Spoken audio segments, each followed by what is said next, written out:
नमस्कार, आप सबका स्वागत है आपके चैनल हिंदी नारी में। आज हमारे बीच ऐसी शख्सियत हैं जो न केवल समाजशास्त्र की अच्छी अध्येता बल्कि एक अच्छी विद्वान भी हैं, जिन्होंने कई सारी पब्लिकेशन भी की है।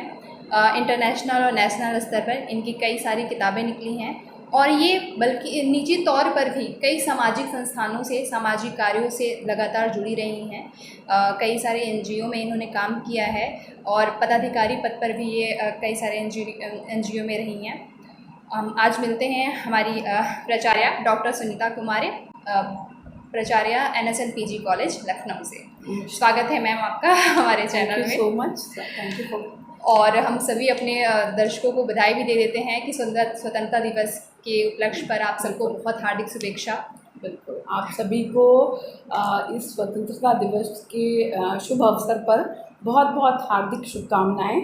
और हम सभी इस भावना से, राष्ट्रीय भावना से प्रेरित हों और अच्छे काम करें, ये इस शुभकामना का मुख्य संदेश है जो हम सभी को होना चाहिए। बिल्कुल सही बात। तो इस अच्छे संदेश के साथ हम अपनी बातचीत शुरू, मैं इसको बातचीत ही कहूँगी साक्षात्कार से, ताकि हमारे दर्शकों तक उतना ही अच्छे तरीके से पहुँचे। तो मैम, मेरा जो पहला प्रश्न है, चूँकि आज़ादी का समय है, आज़ादी स्वतंत्रता दिवस का महोत्सव है, इस उपलक्ष्य में जो मेरे दिमाग में जो पहला प्रश्न आता है वो अनायास ही आ जाता है कि आज़ादी के इन 75 वर्षों में, आज हम 75वां वर्षगांठ मना रहे हैं, इन वर्षों में वो आप किस प्रकार देखती है? मतलब महिला एक दृष्टि से, एक महिला होने के तौर पर आपने इन वर्षों को किस प्रकार देखा है? ये 75 वर्ष महिलाओं के लिए किस प्रकार गया है? बिल्कुल, इस प्रश्न में 3 बातें मुख्य हैं। एक तो आज़ादी, दूसरा महिलाएं और ये 75 वर्ष। तो पहले तो हम समझना चाहेंगे कि आज़ादी क्या है।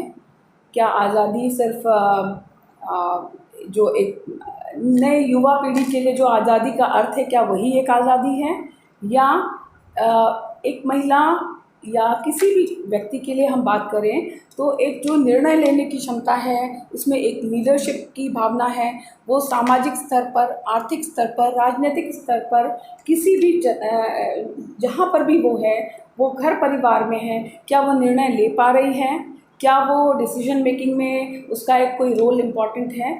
अगर वो है तो हम आज़ादी समझेंगे, मुझे ये लगता है। तो अगर उसमें देखते हैं तो डेफिनेटली परिवर्तन आया है। आज पहले से स्थितियाँ बहुत फ़र्क हैं। शिक्षा का रोल बहुत इम्पॉर्टेंट है, और भी जितने भी हमारे कानून बने, उन सभी ने हमें आज़ादी के उस मायने को समझने और उसको अपनाने का मौका दिया। और स्थितियों में परिवर्तन तो बिल्कुल आया है, कोई शक नहीं है। जी हाँ, ये तो हमारा आपका आज इस जगह पे होना ही ये इसका प्रमाण है। जी बड़ा।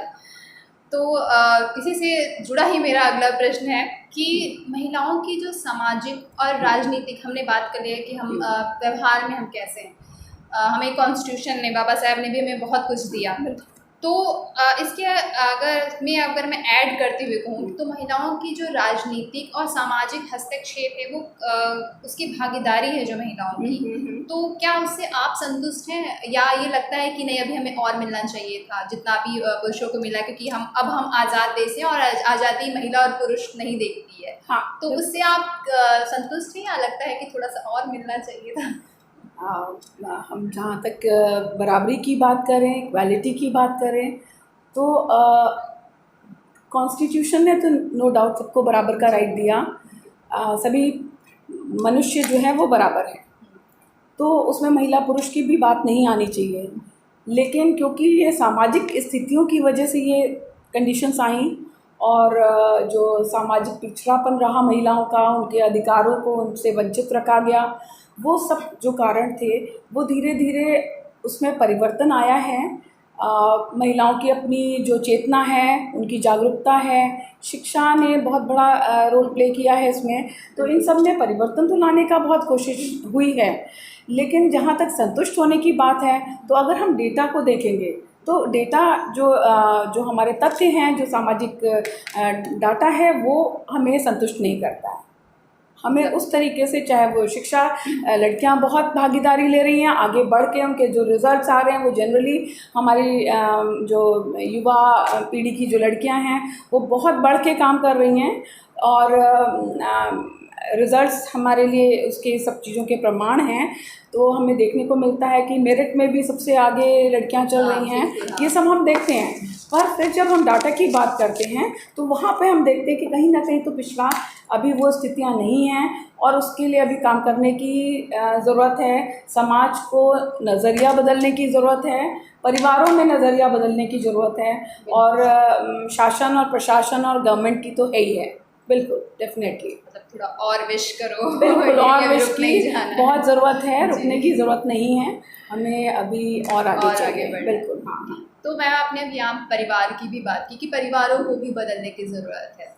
तो इसी से संबंधित दिमाग में जो आ रहा है कि जो बालिकाओं की शिक्षा की जाती है, तो हमेशा ये ऐसा क्यों होता है कि वो उनके विवाह के ही मद्देनज़र रखी जाती है। जैसे हमें पहले हम देखते थे कि बहुत ज़्यादा बालिकाओं को शिक्षा नहीं देनी चाहिए क्योंकि उनके योग्य वर नहीं मिलेगा, उनको इतना शिक्षित वर नहीं मिलेगा। और यही आज के समय में यही एकदम पैटर्न एकदम चेंज हो गया है कि शिक्षा दे दो ताकि उनको इतना अच्छा योग्य वर मिल सके। तो यहाँ पे जो शिक्षा है जो कहीं ना कहीं उनके विकास के लिए ज़रूरी थी, तो क्या बाधा बनती जा रही है या शिक्षा का और ज़्यादा अवसर लड़कियों के लिए हो भी सकता है? बहुत सारे इसमें एस्पेक्ट्स हो गए इस क्वेश्चन में। पहली बात तो किसी समाज को अगर हमें देखना है, हमारे बहुत बड़े थिंकर डॉक्टर भीमराव अम्बेडकर जी ने भी ये बात कही है कि किसी समाज का अगर विकास देखना है तो उस समाज की महिलाओं की हमें शिक्षा को देखना चाहिए। तो जब हम ये बात करते हैं कि हमें विकास चाहिए, देश का विकास चाहिए, समाज का विकास चाहिए, और उसमें जब हम ये जो आपने क्वेश्चन पूछा, बहुत सारे उसके एस्पेक्ट्स थे, तो उसमें ये तो बहुत महत्वपूर्ण है। शिक्षा तो सबसे ज़रूरी है। फिर उसमें जब पेरेंट्स का, फैमिली जो कि यूनिट है पूरी सोसाइटी की, बेसिक यूनिट है, तो वो अगर वहाँ का सोचना, वहाँ का पर्सपेक्टिव, वहाँ के विचार अगर बदलें, जिस भी घर में वो विचार बदले हैं वहाँ पे हमने चेंज देखा है। इट इज़ अ फैक्ट, है ना। ये हमने देखा है जिस परिवार में, दिस बेसिक यूनिट में अगर हमने कोई चेंज देखा है, इस तरीके की सोच देखी है, वहाँ परिवर्तन मिला है हमेशा से।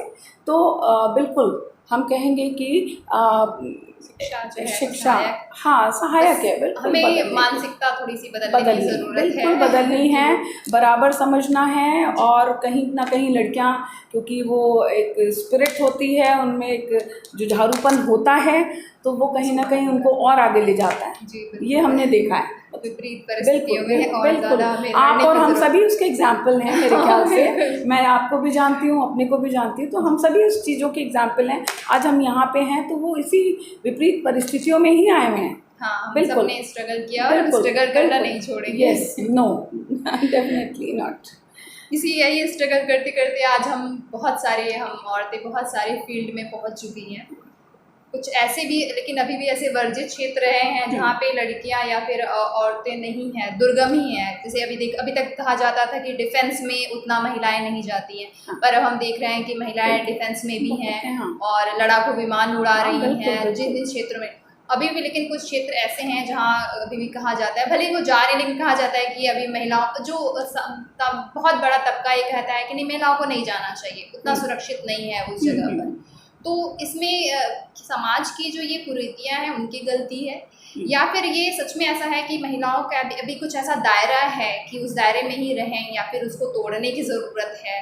आपको क्या लगता है? बहुत सारे क्वेश्चन एक साथ। यहाँ पर एक हम सोशियोलॉजी में एक कल्चरल लैग की थ्योरी की बात करते हैं, है ना, सामाजिक विलंबना की। डेवलपमेंट तो हो गए, विकास तो हो गया, विकास की ट्रेन आगे बढ़ गई, पर अभी हम वहीं प्लेटफॉर्म पे खड़े हैं और वो मानसिकता लिए हुए खड़े हैं। ठीक है, मैक्सिमम लोग जो समाज के हैं वो मोबाइल एडवांस ले रखे हैं, उनके पास सारे गैजेट्स इतने एडवांस हैं, लेकिन माइंडसेट अभी वहीं प्लेटफॉर्म पे खड़ा है, उसी मानसिकता के साथ खड़ा है। तो जब तक ये लैग की जो स्थिति है, जो कल्चरल लैग की जो सिचुएशन है, ये नहीं, इसमें परिवर्तन नहीं आएगा। हो रहा है चेंज, डेफिनेटली चेंज हो रहा है, पर अभी भी बहुत कुछ पिछड़ा हुआ है, वो विलंबना की स्थिति में है। तो ये कारण है। कई सालों के हाँ, कमी लेकिन को हाँ 75 वर्षों में ही केवल नहीं हाँ पूरा किया नहीं जा नहीं सकता। बिल्कुल, लेकिन हो रहा है, बहुत तेजी परिवर्तन से। हो रहा है और इसमें महिलाओं को खुद को बढ़ना पड़ेगा, बड़ी भी हैं। मैंने कल ही एक बहुत शायद ये बात सामने बहुत नहीं आई थी, पहली पायलट का मैं वो पढ़ रही थी, वो किस परिस्थितियों में उस वक्त, जबकि पढ़ना भी वर्जित था लड़कियों के लिए, उस वक्त में वो साड़ी पहन के उन्होंने पहली बार फ्लाइट उड़ाई थी। जब मैं वो पढ़ रही थी तो मेरे रोंगटे खड़े हो गए थे, गूज़बम्प्स आ गए थे कि कैसे वो, क्या सिचुएशन उसकी रही होगी उस वक्त में। हालांकि उस वक्त ये जो फैमिली वाली बात आपने की, तो उनके पति और ससुर क्योंकि पायलट थे, उनकी फैमिली में बहुत सारे लोग पायलट थे, इंडिया की बात है, तो उन्होंने उनको प्रमोट किया था और उन्होंने सीखा भी और एडमिशन कराया। वो 16 साल की उनकी शादी हुई थी और उसके बाद उनको ट्रेनिंग में दे दिया और उन्होंने तुरंत सीख भी लिया और वो पहली बार साड़ी पहन करके फ़्लाइट चलाई थी। मैं नाम भूल जा रही हूँ उस टाइम पे, बट वो एक समय था और आज का है। डेफिनेटली चेंज आएगा, ये 100% हम श्योर हैं इस पे। सब मिलकर के हम इसको सब मिलके change ला रहे हैं। करेंगे, आप लोग यूथ हैं और सबसे बड़ी आपके ऊपर जिम्मेवारी है और आप जैसे सब हैं तो होगा, चेंज आएगा, आई एम श्योर। हम यस, सब मिलके करें। और मिलने मिलाने की बात है तो ये एक बहुत सा प्रश्न होता है ये, हालांकि ये मिथ है कि असलियत है, हम कार्य क्षेत्र में करते हैं तो हम समझते हैं कि महिलाएं ही महिलाओं के विकास में बाधा उत्पन्न कर सकती हैं या सहायक। कई दफ़ा ऐसा कहा जाता है, गांव घराना में अक्सर कहा जाता है कि महिलाएं महिलाओं का वो पीछे कर रही हैं, ऐसा है। और बल्कि हम आप कार्य क्षेत्र में भी ऐसा देखते हैं कि नहीं, एक दूसरे संग सहयोग और सपोर्ट से भी आगे है। तो असल में क्या है, ऐसा कुछ मिथ है या फिर नहीं? मिथ तो नहीं है जी, मिथ तो नहीं है। चाहे वो हम अपने घर परिवार की बात करें और चाहे वर्क प्लेस की, कहीं ना कहीं वो एक बायोलॉजिकल फैक्टर है महिलाओं का, जो मुझे ऐसा लगता है, सोशल तो है ही है नो डाउट, बट कहीं वो हो सकता है कि वो एक बायोलॉजिकल हो सकता है। मेरे से बहुत लोग डिसएग्री करें, कुछ महिलाएं इसको बात को पसंद भी ना करें मेरी बात को, पर ये चीज़ कहीं ना कहीं है और बायोलॉजिकल वर्ल्ड में का रीज़न रहा हो उसका तो। लेकिन जहाँ भाईचारे की बात है तो वहाँ बहनचारा भी होना चाहिए। बिल्कुल। और है, बहुत जगह पे है, हम सभी एक दूसरे को प्रमोट भी करते हैं, पर कहीं पर ये चीज़ें हैं। मैं मानती हूँ कि अगर ससुराल में किसी बहू को प्रताड़ित किया जा रहा है, तो अगर वहाँ पे सास उस चीज़ को अगर रोक लेती तो वो एक भी चीज़ नहीं बढ़ सकती। बिल्कुल ये बात। अगर पति किसी वाइफ को बीवी को परेशान कर रहा है, वहाँ अगर सास खड़ी हो जाए तो क्या ऐसा हो सकता है? बिल्कुल नहीं हो सकता। सपोर्ट। सो हम पुरुषों को कहते हैं, लेकिन क्योंकि बहुत ज़रूरत है उस हमेशा ये मैं बहनचारा वर्ड इस्तेमाल करती हूँ, सिस्टर फ्रैटर्निटी की बात मैं करती हूँ, तो ये सिस्टरहुड की बात करती हूँ। तो ये अगर होगा तो मुझे लगता है कोई किसी तरीके से किसी को परेशान या शोषण करना तो दूर की बात है, कोई आँख उठा के भी नहीं देख सकता। I am very much sure about it कि ऐसा, यस बिल्कुल, अपने में ही यूनिटी होगी कि हम हाँ, एक दूसरे का ख्याल रखते हुए एक दूसरे के साथ आगे बढ़ना बढ़े है, बिल्कुल। पर वो कहीं ना कहीं वो बायोलॉजिकल फैक्टर है जो ये कंडीशंस ले आता है और चल रहा है, पर उसमें भी चेंज है। उसमें भी मेरे सामने बहुत एग्जांपल्स ऐसे हैं कि मैं वहाँ पे सास और बहू का ऐसा रिलेशन देखती हूँ जो क्या किसी फ्रेंड्स का होगा, और ये चेंजेस आ रहे हैं धीरे-धीरे। ये चेंजेस आ रहे हैं, तो होप कि आगे बहुत अच्छा। हाँ, आशा और उम्मीद आशा है। और उम्मीद तो हमेशा में रखनी चाहिए और हम सभी का इसमें रोल है अब के टाइम पे कि जहाँ पे भी हम रहें वहाँ उस चेंज को हम लाने की कोशिश करें। एक और बहुत ज्वलंत मुद्दा होता है आरक्षण का। हाँ, तो मैं यहाँ बात करना चाहती हूँ कि महिला आरक्षण क्यों हमेशा इसकी बात पीछे रख दी जाती है। जब भी कोई आरक्षण की बात होती है तो हम जानते हैं अगर दबे लोगों को के लिए आरक्षण बनाया गया या फिर जो वंचित थे उनके लिए आरक्षण बनाया गया, तो इसमें महिलाएं जो हमेशा से वंचित रही और हर वर्ग की महिलाएं अपने में कहीं ना कहीं वंचित रही हैं। तो जब आरक्षण की बात की जाती है तो महिलाओं के आरक्षण की बात अलग से क्यों नहीं होती? पहली बात तो ये वर्ग होता है, तो वर्ग के हिसाब से आरक्षण की गई, तो क्या महिलाओं के आरक्षण की बात अलग से होनी चाहिए? क्योंकि हमने अभी देखा कि चलो ये ग्राम पंचायत में महिलाओं का आरक्षण है, लेकिन अभी तक लोकसभा और विधानसभा में भी महिला जो आरक्षण है वो नहीं हो पाया। नहीं। तो इसके पीछे क्या कोई पितृसत्तात्मक विचार है या फिर कोई कमी है, क्या आपको लगता है? ही है बेसिक तो पितृसत्तात्मक जो पैट्रिलिनियल विचारधारा है वही उसी का मेजर। हाँ, और ये भी पता है, मतलब मैं मानती हूँ ऐसा कि अगर मौका दिया जाएगा तो महिलाएं बहुत आगे बढ़ के आएंगी, तो ये कहीं ना कहीं डर होगा, हो सकता है हो सकता है ना।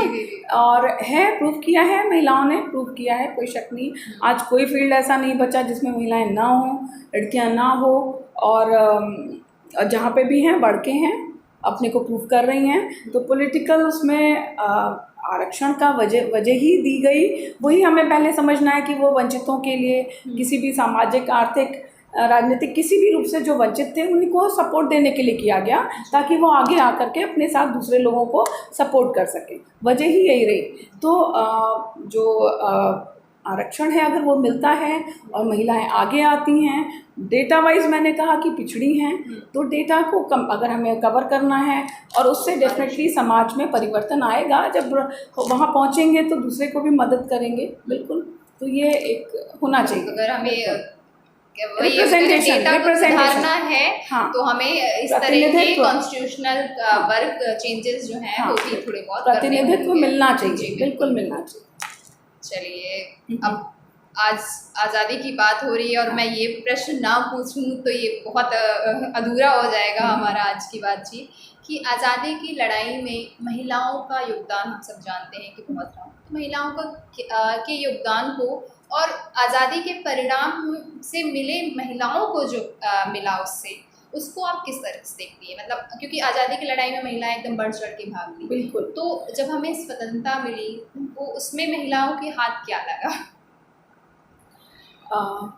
हम स्वतंत्रता की जब बात करेंगे उसमें पार्टिसिपेशन, कोई शक नहीं, इतना पिछड़ापन या वो जो भी समाज था उसमें भी किस किस तबके से लोग निकल के आए और उन्होंने पूरी बराबर की भागीदारी की, अपनी जान की परवाह नहीं की। बहुत सारे हमारे पास ऐसे एग्जाम्पल्स हैं, महिलाओं के एग्जाम्पल्स हैं, जेल में गई, जो भी हो सकता था वो उन्होंने फेस किया। तो जो फ्रंट में नहीं आए वो पीछे से किया, ये भी हमारे पास बहुत से एग्जाम्पल्स हैं। फिर मदर थी, सिस्टर्स थी, कहाँ कहाँ पर थी, उन्होंने सबने बढ़ के इसमें योगदान अपना दिया है, और उन्हीं के फलस्वरूप हम लोग को ये स्वतंत्रता, आज़ादी मिली हमें। अगर हम कहें कि स्वतंत्रता से हमें क्या मिला, क्या हासिल हुआ, तो कॉन्स्टिट्यूशन हमारा सबसे पहला सबसे बड़ा वो है, उपलब्धि है, और हम लोग के लिए एक नियामत है जो कि सबको बराबर का राइट दिया है जिसने। तो उस राइट से, उन अधिकारों से जो कॉन्स्टिट्यूशन हमें देता है, उससे हम कुछ भी पा सकते हैं, कुछ भी पा सकते हैं। खाली वो हमें अपने अंदर की उस चीज़ को जगाना है, उस स्पिरिट को, उस स्पार्क को जगाना है। बहुत सारे एग्जाम्पल्स हैं जिनको इतने बीहड़ में, इतनी वंचित रहते हुए, चीज़ें ना होते हुए, सुविधाएं ना होते हुए भी अगर उनमें वो स्पार्क रहा है तो वो सब निकल के आए हैं। हमारे पास ये हाँ, तो वो चीज़ें अगर जब हैं हमें, तो पहले जागरूक होना है, हमें उस चीज़ों को ज़्यादा से ज़्यादा जानना है। इन्फॉर्मेशन इज़ नॉलेज, तो पावर, तो हमें पहले तो जानना है, जाना लोगों ने तो ही बाहर निकल के आए। तो वो बढ़ेगा, सब कुछ बढ़ेगा, तो समाज बढ़ेगा, देश बढ़ेगा, राष्ट्र बढ़ेगा।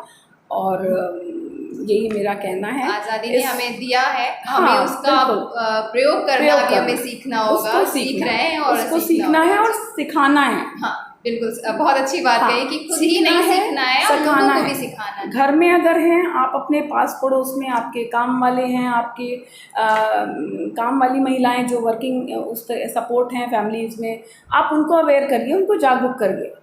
जब मैं कर सकती हूँ, हम सभी कर सकते हैं। स्वास्थ्य के बारे में, शिक्षा के बारे में, उनको अधिकारों के बारे में, उनको ड्यूटीज़ के बारे में आप जागरूक करिए। आप जहाँ पे हैं, वो बहनचारा जिसकी बात आपने की, इसकी शुरुआत कहीं ना कहीं हमारे घर से ही होती है। बिल्कुल होती है, बिल्कुल होती है।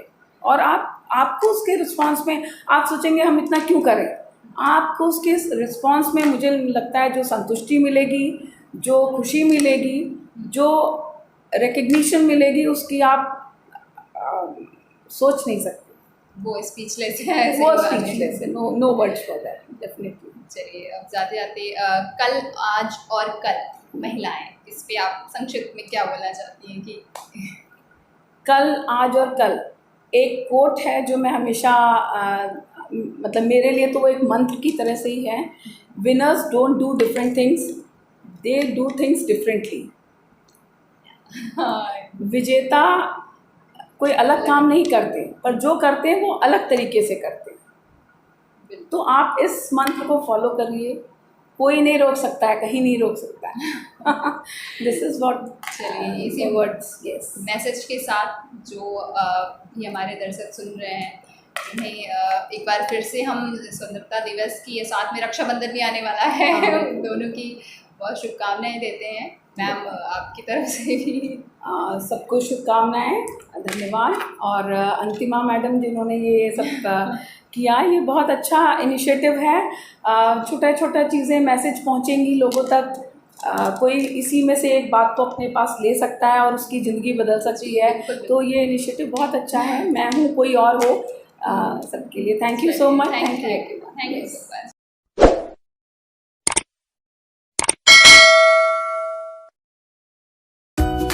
और अधिक अपडेट्स के लिए आज ही चैनल को सब्सक्राइब करें और बेल आइकन को दबाना ना भूलें। शुक्रिया।